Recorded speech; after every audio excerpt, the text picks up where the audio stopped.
for high-performing women and someone who has lived every inch of what she teaches. Mindi spent years in academia teaching philosophy. She then moved into healthcare leadership, guiding teams through major organizational change. She's a certified coach through Inner Glow Circle, grounded in somatic and trauma-informed methodology, and she holds a master's in philosophy with a focus on feminist epistemology, the philosophy of emotion, and embodied identity. She also raised 4 children, including kids with special needs, while navigating perimenopause, which is to say, she didn't study burnout from the outside. She earned this expertise in real time, in real life at full load. Her coaching practice, Mindi Torrey Coaching, exists because she found her way back to herself after identity level burnout, and she now creates the conditions for other women to do the same. So Mindi, I've been hearing a lot about nervous system regulation lately. What does healing actually look like in that context? That's a really great question. I want to tell you about a season of my life when I was taking 5 or 6 walks a day and rubbing trees and talking to myself out loud like the crazy tree hugger of the neighborhood. I want to tell you that because I think the image of healing, the one most of us carry, is very clean and linear, composed. A woman sitting quietly with a cup of tea, finally at peace. And that was not my healing journey. My healing was messy and slow, and sometimes it looked like a middle-aged woman with her hand on tree bark in the middle of a Tuesday afternoon, whispering to the tree something like, "You're doing the best that you can." And I want to tell you that it worked. But let me back up, because before any of that, I had to understand what I was actually dealing with. And what I was dealing with was not a motivation problem, it was not a discipline problem, and it was not a time management problem. I'm quite excellent at all of those things.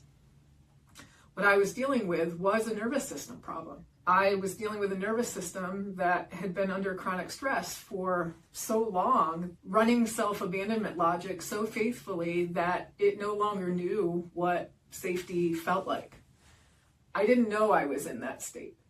I thought I was just high functioning, competent, handling things the way I'd always handled things. In my 30s, I was in a PhD program teaching 4 or 5, often 6 courses a semester, trying to write my dissertation, carrying the weight of an identity I'd spent years building, doing what I'd always done, performing, producing, meeting every single demand that was placed on me. And then one day in a movie theater, my body said no. A panic attack that came out of nowhere and didn't really stop for months. I kept going, of course I did. That was the only instruction I had. That was the only forward trajectory that I knew. But the panic attacks didn't stop. The exhaustion went deeper than sleep could touch. I was brittle in a way I couldn't explain, disconnected from my own life in a way that honestly frightened me when I let myself feel it. I was teaching feminist theory at the time. I could explain all kinds of concepts, including self-abandonment. I understood those things intellectually, but I had no understanding of what they felt like in my body. And I didn't know doing something different was possible. So eventually I left graduate school. And the story I told myself was that I failed, I quit, I couldn't handle it. But the truth is, my body was being honest. It was giving me signals that I needed to listen to. And so finally, after the panic attacks, I had to listen. And the healing that followed didn't happen alone. It happened in relationship. I worked with Jessie, my somatic practitioner, for several years. And I want to be specific about that because I think it matters. I could not have done what I did in isolation by myself. We peeled off layers and layers of conditioning together. It was a real system overhaul, not a mindset shift, not a 5-step process, a slow, relational, embodied return. Healing is relational. I believe that completely. So here are the three things, not steps, not strategies, but the three primary things that became the foundation of my healing journey. And I offer them not as prescription, but as what I know to be true from having lived through it. And the first one is permission. Not the permission you give yourself on a good day when you've done enough to deserve it. The unconditional kind. The kind that says, I am allowed to take up space in my own life, not because I earned it.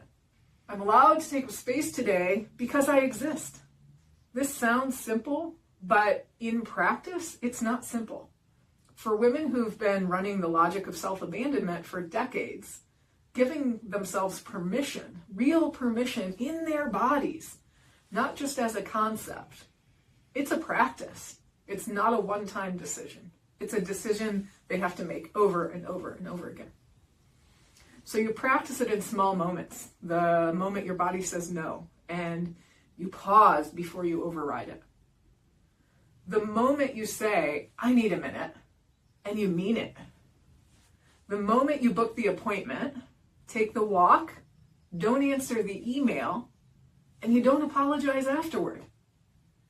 You learn it slowly with support. The second thing is going slowly. This is where high-performing women have the hardest time. We know how to go hard.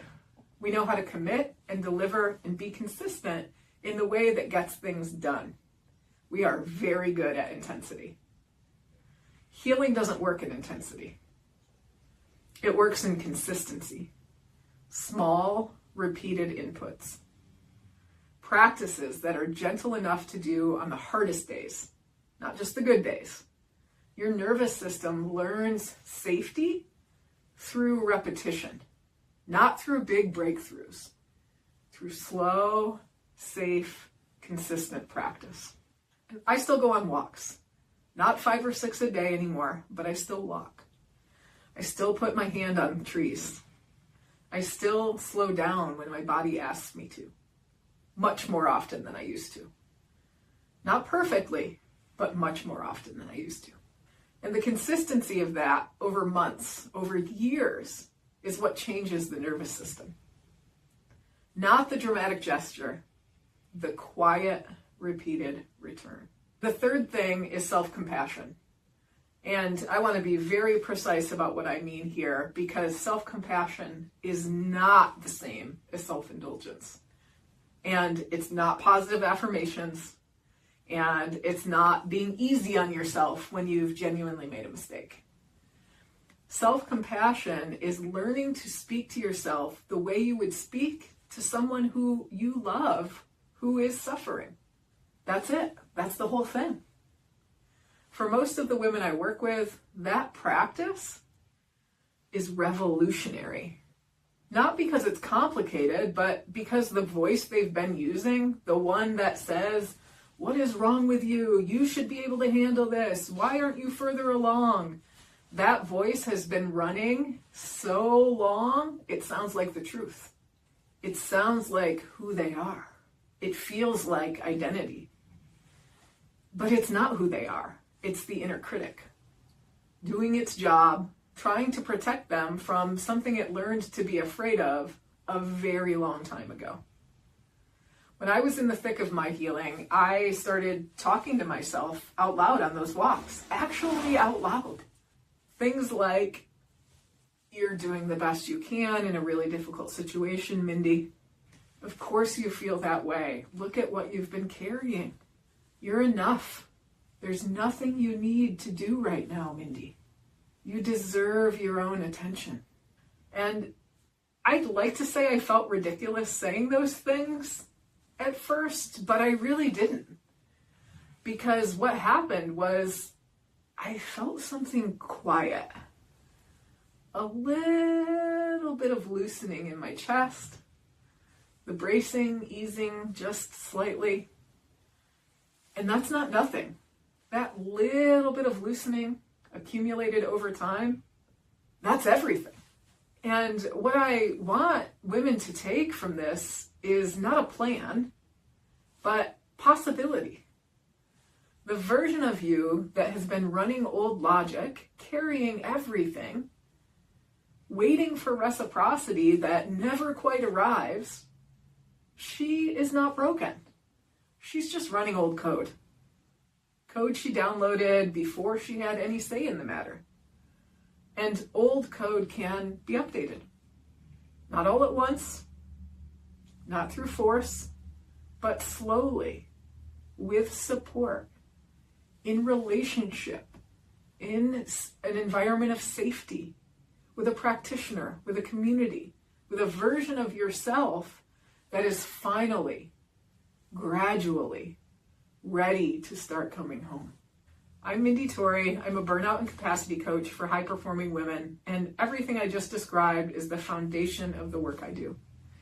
If you've been watching and wondering whether something like this could be for you, I want you to know the door is open.